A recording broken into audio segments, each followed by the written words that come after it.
I will use the following 40 minutes to share with you in terms of the importance of early advocacy of duty lawyers. So there are many about 3 or 4 parts of my speech today regarding duty lawyers, fair trials, and safeguarding human rights and the rule of law, equal protection of specific groups by the duty lawyer system, exploring the path of the duty lawyer capacity building, especially in the third section. I will spend a bit more time on this. And for the past over a year, I had a lot of communications with my friends and colleagues to discuss about how to further improve the performance of duty lawyers in reality. And first of all, in China, and to establish and improve the duty lawyer system, protecting the rights of criminal suspects or defendants, and promoting fair trials are important components of the protection of human rights and the rule of law. And so on this part, and not only that, it is in line with the international human rights systems, and overall speaking, it is a part of a fair trial, and duty lawyers legal assistance provided, and this is also part of this fair trial system. Can you see my screen? If I am using, I've changed the model on Zoom, and I think that previously maybe there was a bit of an issue that you can't quite see my screen. Is it clear now?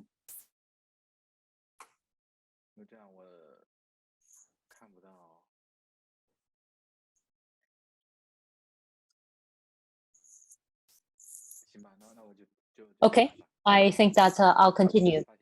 So if you see any issues with the screen sharing, please alert me through chat or just raise hand and speak on this forum.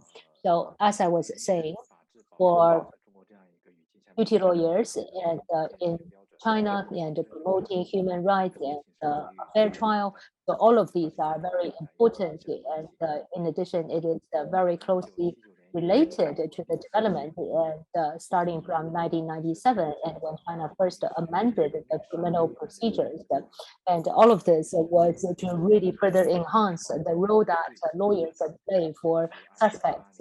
And the biggest milestone event is in 2008, and in our criminal defense, and we had introduced a duty lawyer system. So oftentimes we would think the duty lawyer system development, and we have established this system of pleading guilty for leniency treatment, but actually we can say that the introduction of duty lawyers in the Chinese law, we can see that it is not only just about pleading guilty, but actually for duty lawyers, actually they would provide services to all the defendants and the suspects. And in addition, we need to emphasize that this is not purely just for those suspects who plead guilty that they have access to duty lawyers' legal assistance.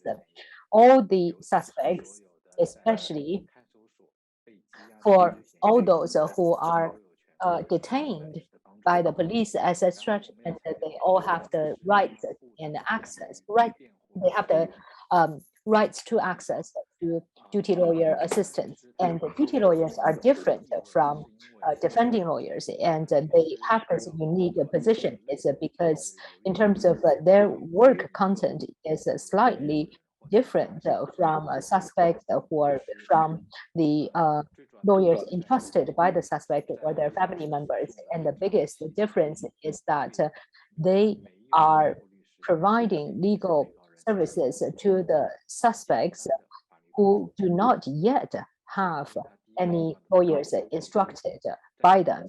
And so basically this is in the early stage to provide a very basic and simple legal assistance.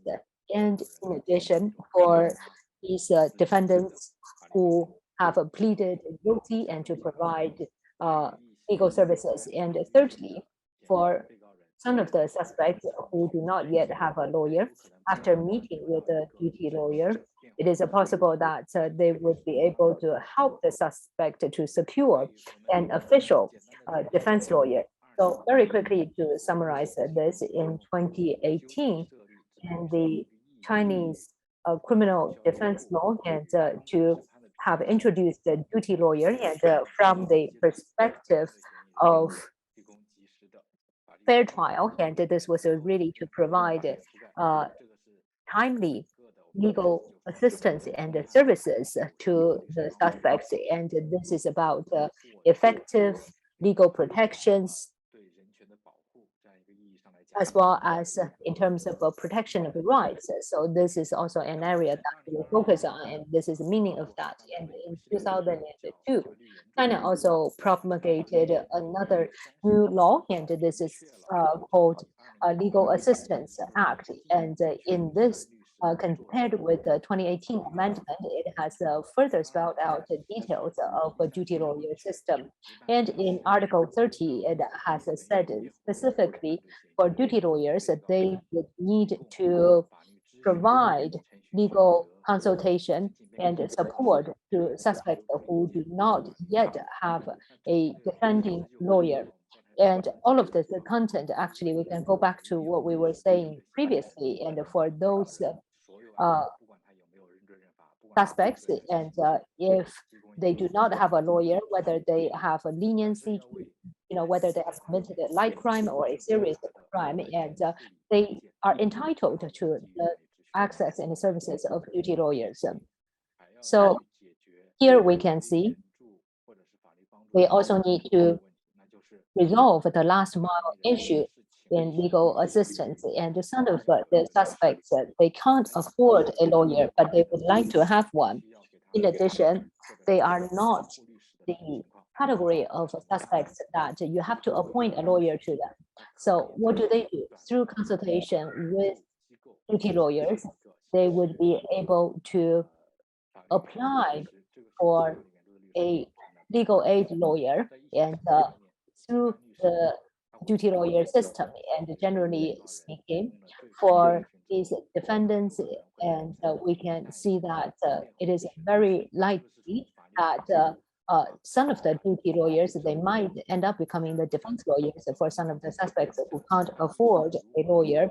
And secondly, I'd like to talk about for the duty lawyers, how do they really respond to some of the unique demands of the suspects. And here I have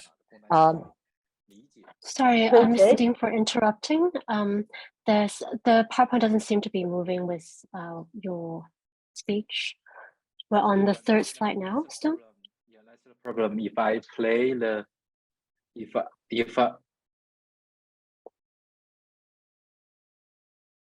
can see the 10th slide now.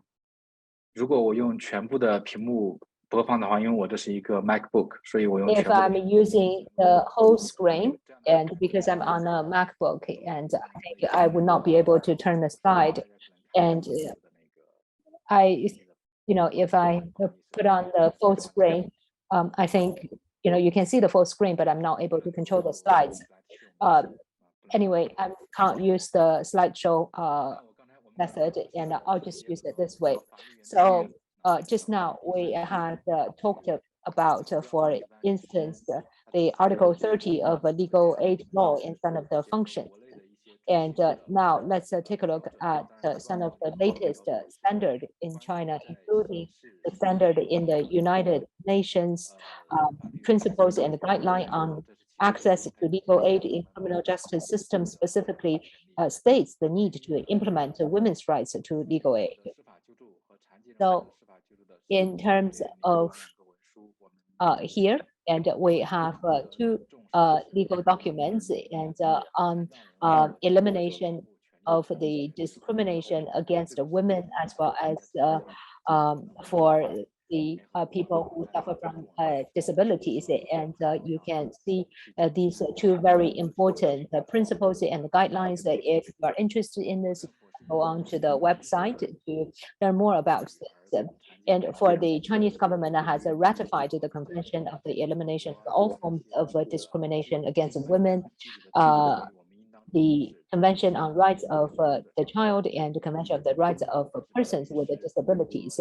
And therefore, for Chinese lawyers and Chinese judicial system, and whether they are women, children, elderly, or people with disabilities, we need to pay attention to all these international human rights treaties, and they all apply in China.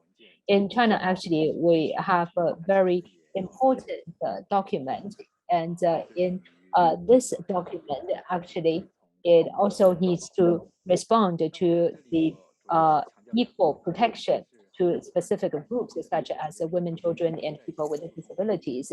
And here I would also like to emphasize on in 2021, and I believe during the pandemic, a lot of the lawyers have encountered that they all had to go online.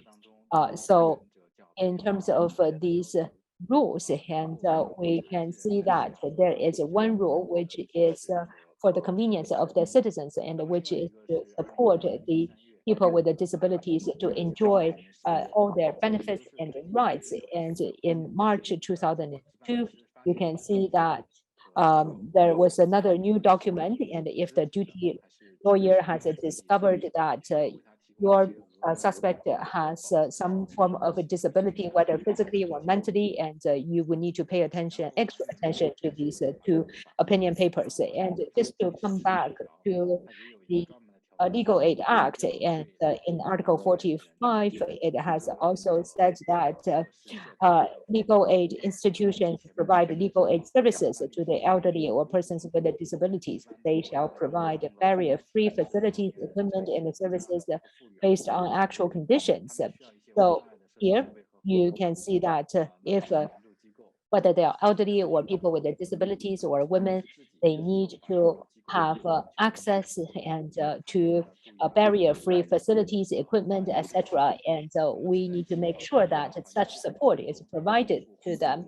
And in addition, we can see that in the law on the construction of a barrier-free environment, and this talks about the responsibilities of judicial organs and the legal aid institutions that they have to provide these people with mental or physical disabilities with accessibility to the barrier-free environment, and for instance, providing them with an interpreter who can interpret sign language, etc. And in addition, in terms of the pleading of leniency, and as we have talked about, and the duty lawyer system really started from this, but it does not necessarily mean that it stops right there. And at the moment, we have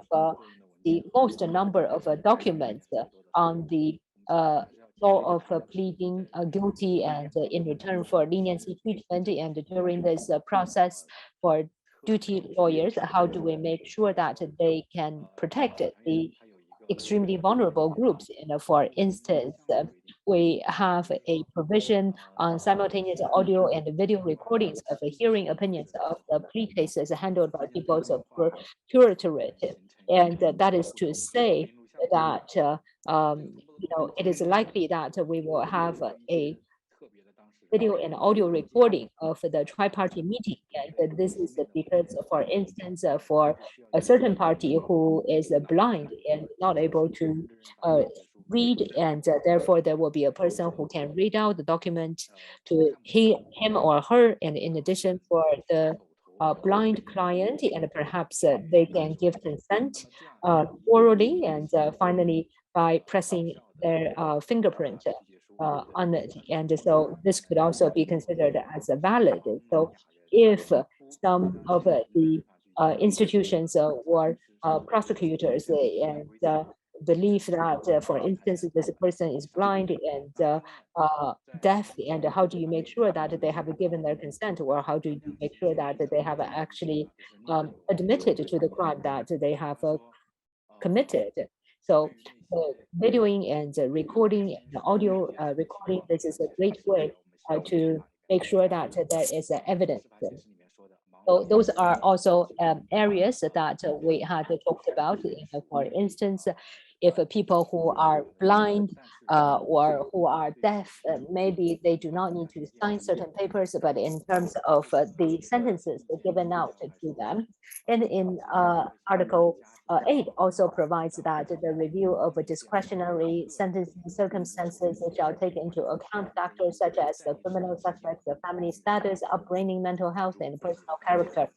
So this reminds our duty lawyers again, if your clients have some mental issues and which has caused a problem for them to communicate with the judges. And so on one hand, the judges could say that they could not sign this statement, but if they do not sign this, does this mean that they have admitted to the crime, or whether you have deemed this person as guilty? If yes, and are you able to provide them with a lenient sentencing?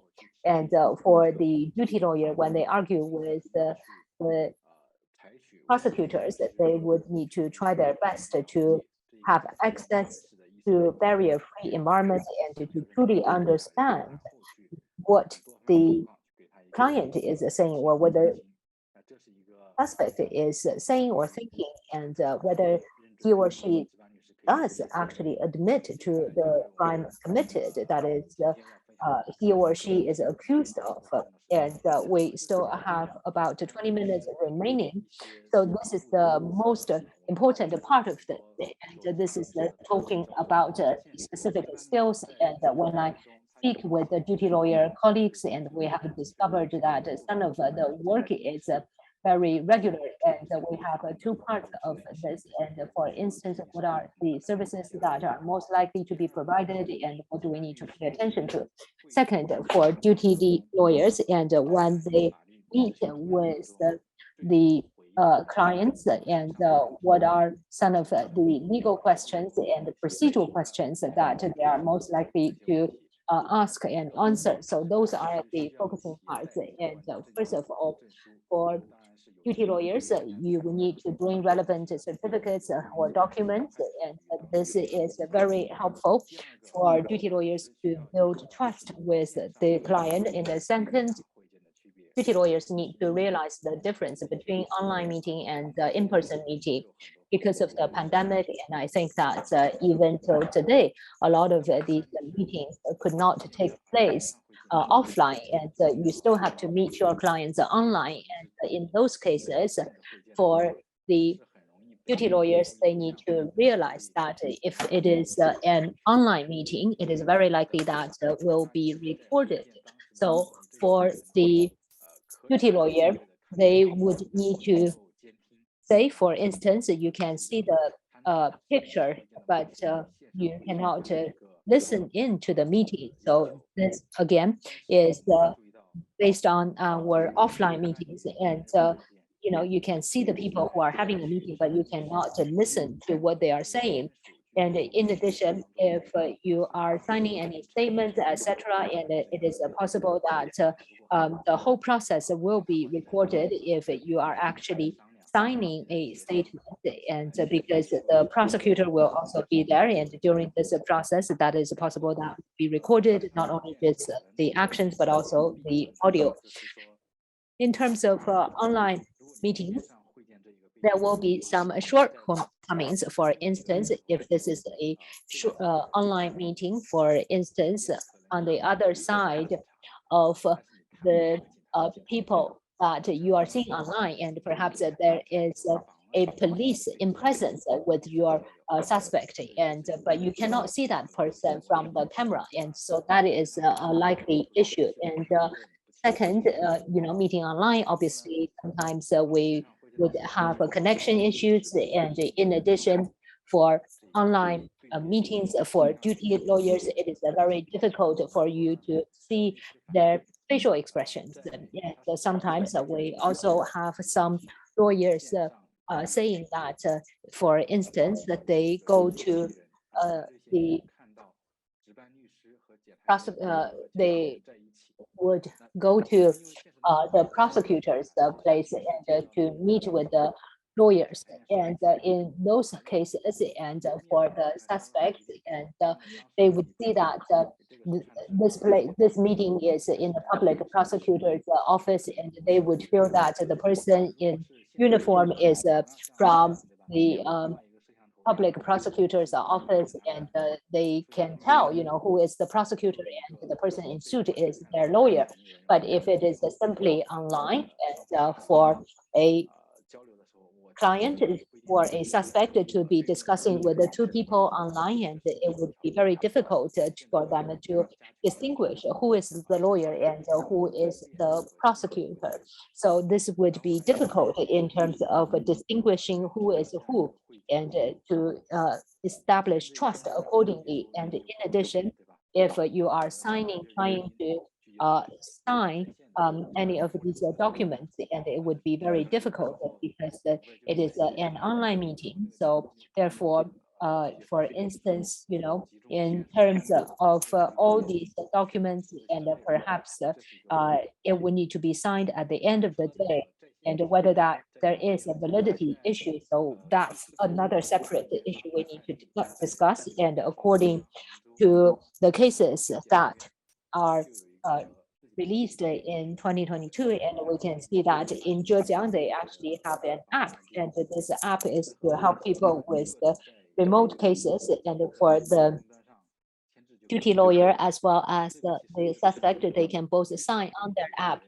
And we have heard that this is something that can be helpful to resolve some of these online meetings. And for instance, the duty lawyer could sign the document and statement in his or her office, and the suspect could do it in his or her in the detention center, for instance. And sometimes if it's difficult to meet in person, for instance, it would be difficult for people to communicate. So we still encourage everyone to try and apply for offline meetings, because right now the pandemic controls have eased off. And of course, in the past, for online meeting, it would be about 30 minutes. For offline meetings, it could be slightly longer, for 1 hour, because for online meetings, and I think that there could be some procedural matters. And then we look at the different involvement according to our law.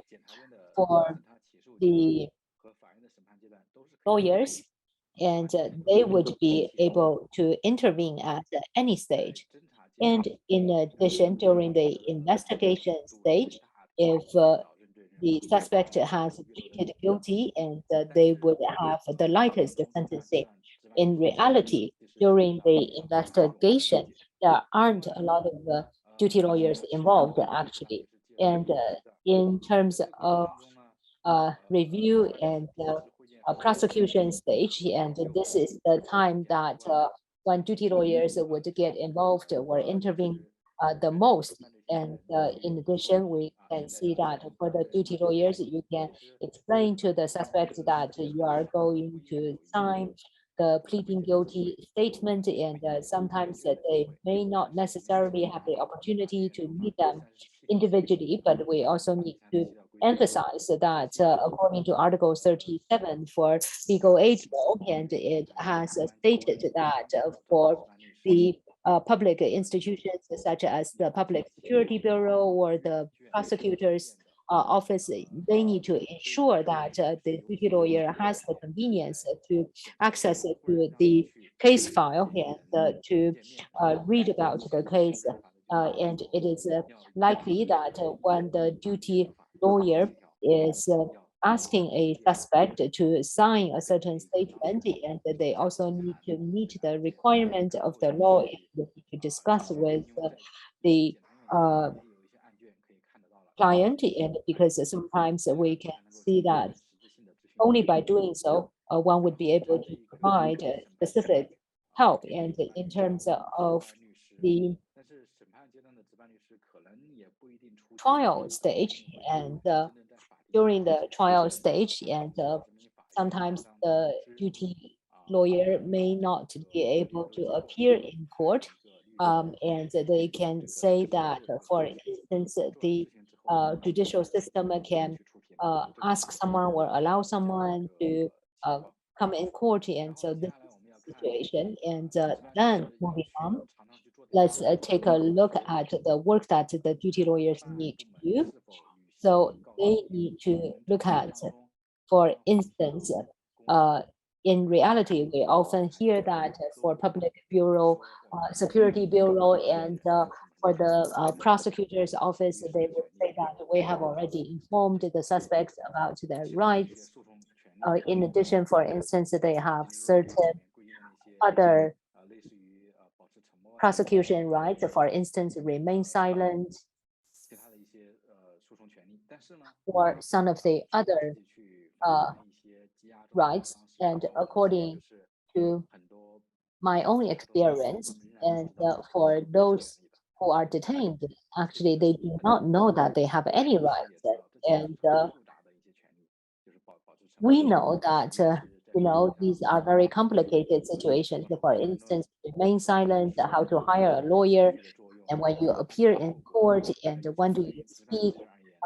And for instance, for duty lawyers, generally speaking, the department that is handling the case, and they usually do not really talk about whether somebody has pleaded guilty and during the trial procedure and say that, I was forced to plead guilty. And in those cases, the judge would say that, would you like to take back your guilty statement?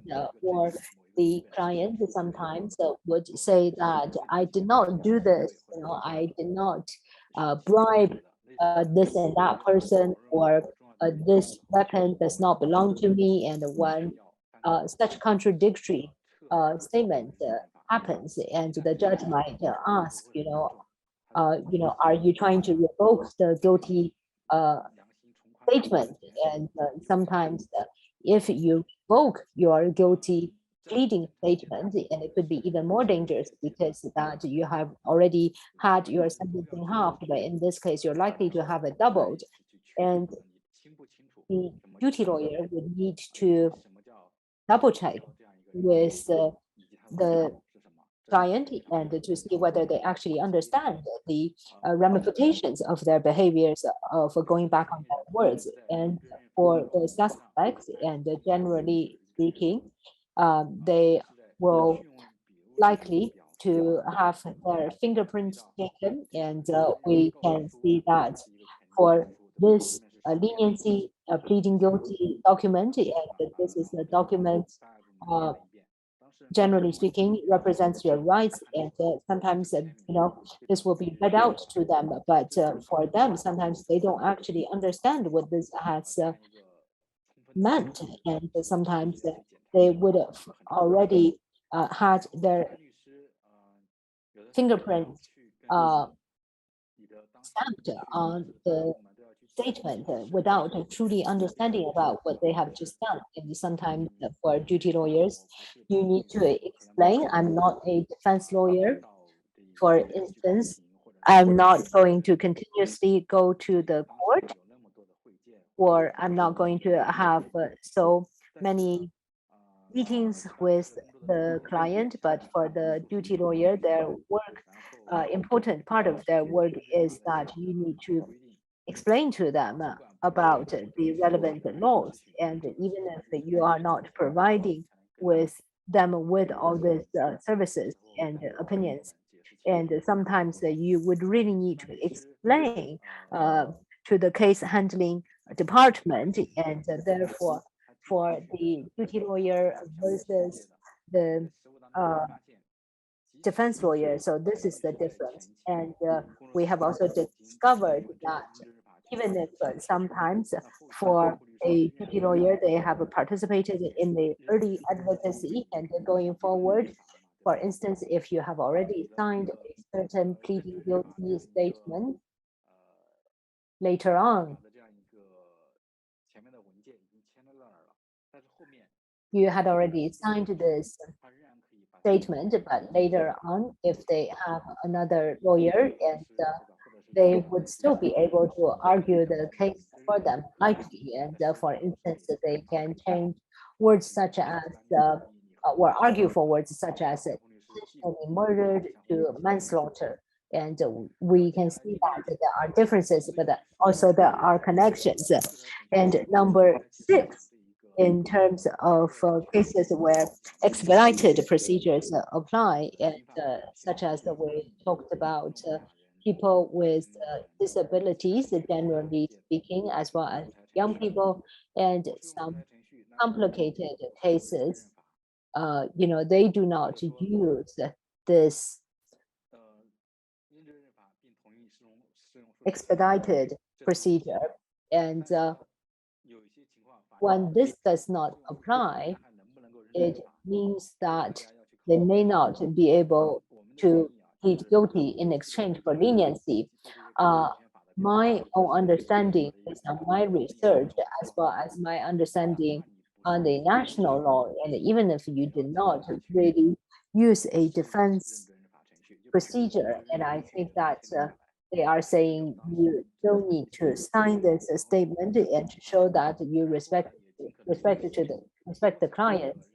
And in addition, you try your best to shrink the scale of such a disability. For instance, the young adults, teenagers, or people with the disabilities, so that we can expedite their cases. So this is also a very important part. And number 7, I will jump this about particular vulnerability of the parties. And number 8, for risks, you need to follow, for instance, we at times for duty lawyers, it is better that they do not really handle the same case. And if you have been somebody's duty case and later on you become this person's defense lawyer, there might be conflict of interest. And sometimes we also see that so far at this point, I do not have a lot of real cases for duty lawyers that they could actually refuse the opinions given by the court and refuse to sign the statement. But I know that, sometimes when you take on these cases, and it might be a case that is very complicated, and therefore your client would like you to turn it around for them. So in those cases, avoiding to sign pleading guilty statements is very important. In addition, according to the regulations, you also need to pay attention to the video and audio recording. In addition, you also need to consider about how you may need to submit these videos and audios. And for duty lawyers, according to Article 39, they would be able to go to legal aid and to actually hire an official or a formal defense lawyer for them. And the suspect would also need to know that they have every right to change their duty lawyer anytime they may be fit. I'm not going to go into details. So finally, let's take a look at the list for what a duty lawyer needs to inform the suspects. And for instance, let's assume that you only have about 30 minutes, and what do you need to tell this suspect, and what can you say? First of all, the things you need to remember the top 10 points I mentioned earlier. And for instance, they have the right to their procedural rights, such as speaking to an interpreter in their native language, or to sign on certain statements, etc. Those are all very important. And I think that this is very similar to what a defense lawyer would tell you. And basically, if for this suspect, the deposition is very important. And in addition, we also need to look at the special effect that or the impact this will have. And as we have also heard, for instance, just now, in terms of the leniency treatment, there are a few things. And first of all, you need to explain to the client what is voluntary, as well as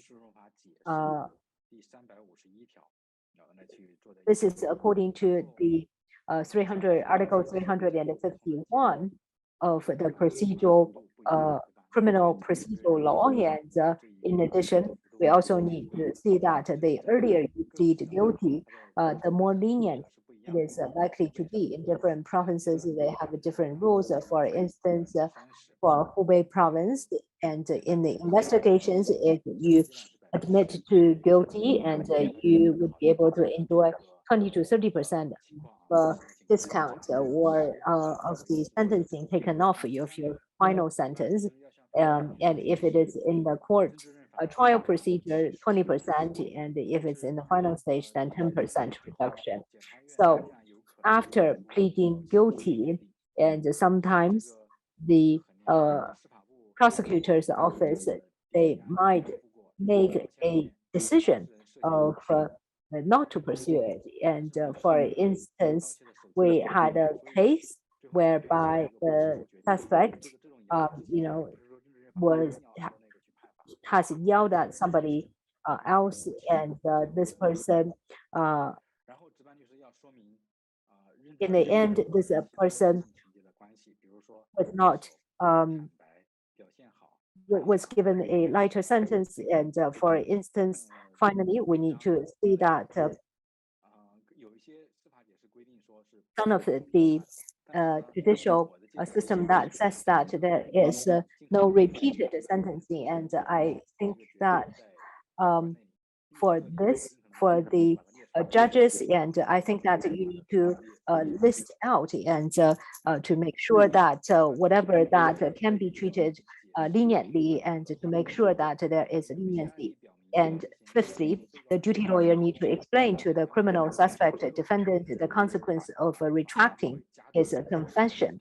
And sometimes it is likely that this will lead to very heavy sentencing, and sometimes they might also face certain punishment. So this is very important.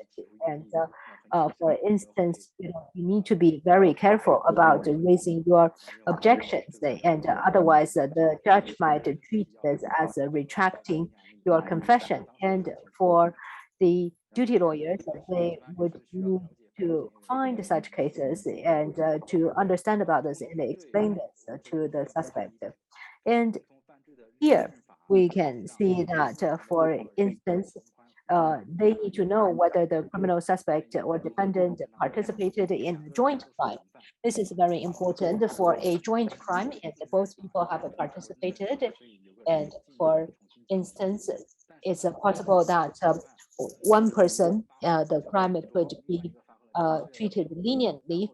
For instance, if one person was playing the main role and the other person was the light role, and sometimes it could be very complicated, and this would mean that the court would need to make a decision. How do we make sure that for the two criminals involved in the same crime, and there would be fair treatment? And for the duty lawyer, they also need to consider, for instance, in terms of the criminal offense that they plead guilty to. For instance, when we consider pleading guilty, it's about pleading guilty to your own crimes. But